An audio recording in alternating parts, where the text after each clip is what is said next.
Hello everyone, good morning. So ngayon, napagdesisyonan ko na surprise po si Dan. Okay, so naka-live tayo doon, sinet up ko na. At bumili tayo sa 7-Eleven. Alright, so makita niyo mamaya kung ano yun. At ngayon, sisindihan na natin. Okay, ayan. So, sindihan natin dito. Ayan, so, sinakabahan ako. Hira. Okay, ayan. So, maliit lang yung kandila niya. Okay, so wala akong mahanap. So, bigla lang kasi to. At sisindihan natin. Malaki to. Okay, ayan. Ayan. Okay. Okay, ready na.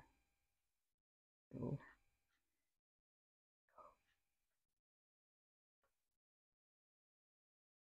kunin natin ito. Yan. Yan. Kunin natin itong bag. And then, let's go.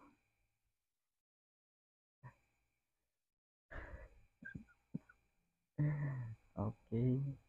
So, hindi ko alam kung paano mabubuksan. But,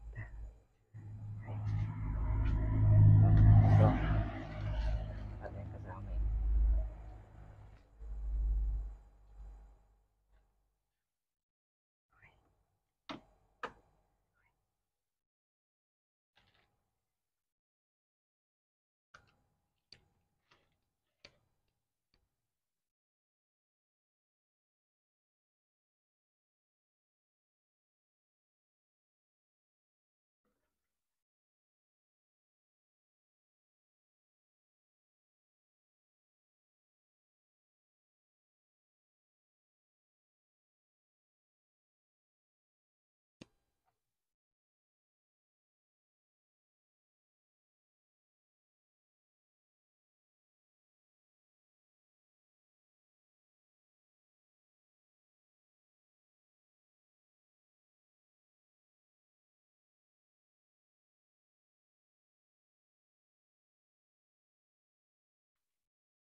Diyan. Magising sila.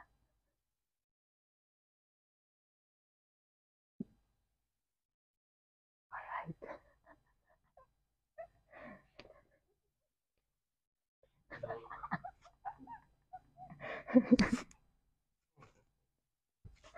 Happy birthday, pre. Ah.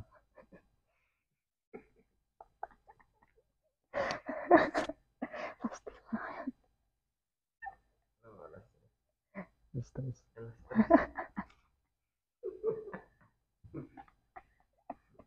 Cellphone ka na? Tumutulo na yung ano. Baka no. Sige, tiis ka pa. Hawakan mo yan.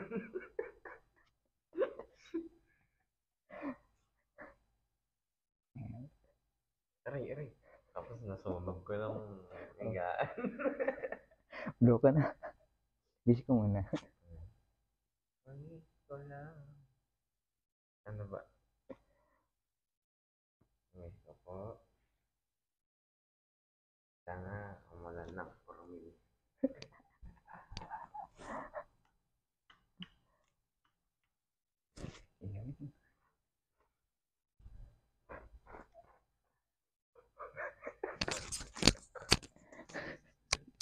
Wala akong maisip.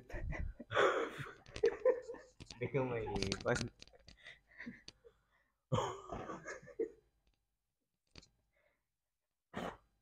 Yun.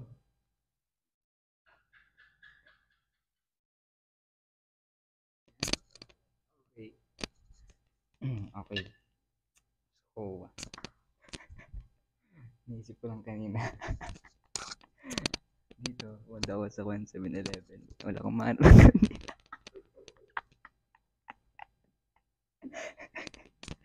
Ayan, so, meron akong gift sa'yo. Please. Yun. So, ito, journal. So, pwede mong staan ng utang. So, dito, pwede mong isulat dito. Isulat mo dito yung miracles na pwedeng mangyari na himala na gagawin sa'yo ng Panginoon. Kumbaga, i-take note mo dito yung mga prayer request mo sa Panginoon. Yan. Pwede mo lagyan ng oras, tapos araw, tapos dear God. Yan. So, kumbaga, lahat ng prayer mo, lagyan mo dito. Pwede nga, parang nag-pray ka na rin, sinusulat mo. Yan. Tapos, ikaw bahala kung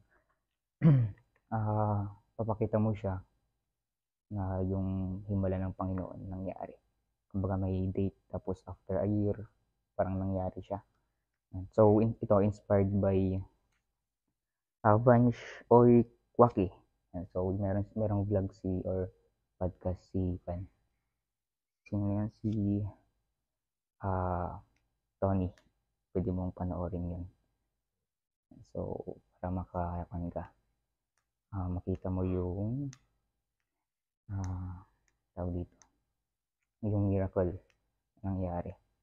Yan. Tapos ito, bigay ko na rin ito. Itong ballpen na to, binigay sa akin ni Sir Lester. So, parang ikukan ko sa'yo. Ibigay ko na rin sa'yo. Dito ko sinulat din yung mga miracles.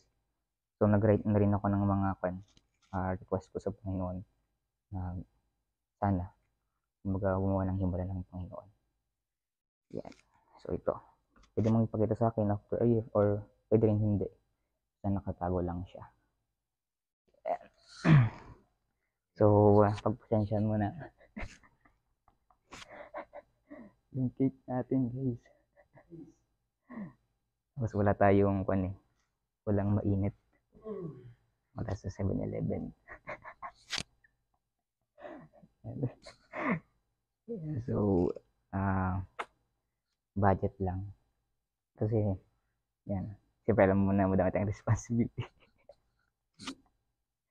Kaya, happy birthday and tawag dito. Kung meron lang akong sa'yo, sasabihin na greetings na lang na tawag dito. merong time na parang napaka-pressure as a pastor, di ba? Pastor kids, di ba? Kasi parang anak ka ng pastor tapos parang uh, nape-pressure kasi parang kailangan perfect, di ba? Tapos actually yung mga naisip namin yung sabi nga namin nila Edson na parang nga ah, parang wala kang sabi natin failure or what or walang mga pang nangyayari ganun kasi kumbaga nasa kalooban ka ng Panginoon. For example, tinawag ka ng Panginoon, sinunod mo agad. Tapos ngayon, parang yun nga, blessing kasi yun, yung calling mo, sinunod mo. Tapos, tawag dito, kaya parang tawag dito, yung di ba iniisip ng iba na parang ang daming blessing sa'yo. Kasi yun na yung parang naambunan ko na rin ng blessing nila, pastor. Kaya, ganun talaga. So, yun yung reality. Kaya parang, yun yung positive ko na nakikita ko. Yan, bagamat, may mga negative, iba, pero sa tingin ko kasi, yun nga, sabi ko yun sa'yo, na anak ka ng pastor, kumbaga, naging tapat sila pastor. Yan, parang naambunan na rin kayo hanggang ngayon. Yan, kung ano, inisip mo na parang nape-pressure ka dahil sa tingin nila sa'yo, ganun, parang, ah, parang kailangan magkamali. Pero, kung yun, huwag mong isipin na yun yung isip namin na negative. Na dapat ganito, o may mga pagkakamali minsan, pero yun nga, tao ka lang din. Ganun. Kaya, lagi mong tandaan na yun nga, parang normal lang, o parang lang, lang, parang enjoyin mo yung pagiging anak ng pastor. Parang wag mong isipin kung anong sabihin ng tao or member sa'yo. Yan. At ba, yun lang. At wala eh, parang yeah, nakambig ako eh. Kainis. Kaya hindi ko na palagpasin to.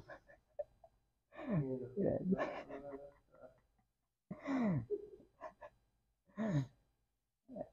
So, ano oras na? Alas 3, 3:30. Yeah, so, ano masasabi mo? Sabi ko lang. Dapat yan. Para magtrabaho pa lang kamay. Shout out Starbucks McKenneman. Sponsored by mag-send nakalive. Nga.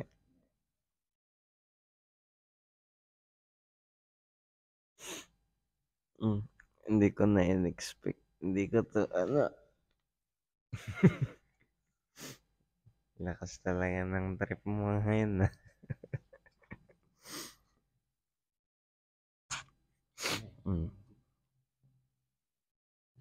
Thanks. Ito talaga yung yung, anong tawag mo dito? 3 a.m. prank.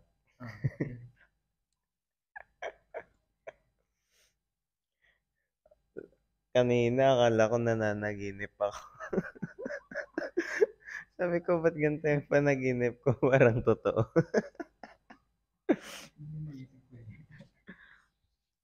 Yan, yan, ginising po tayo. Alas 3 ng umaga. Para Hindi ko nga naramdaman na nakatulog na ako. Yan. Thanks. Kasi, yan, alam ko naman yung situation nung ngayon. Pero, yan, nag-effort ka pa rin. Tawag na dun. Hindi ako sanay na na Ah, parang tawag na doon. Ako din kasi, hindi din ako showy sa ganito. Kaya, diba, at least, nakita ko na yung pagbigay mo sa akin ng kandila kahit buhay pa ako.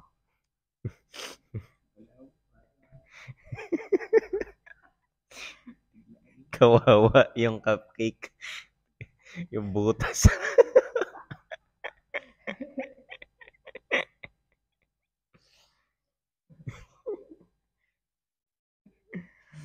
Yan. Yan guys. Yan. Thanks.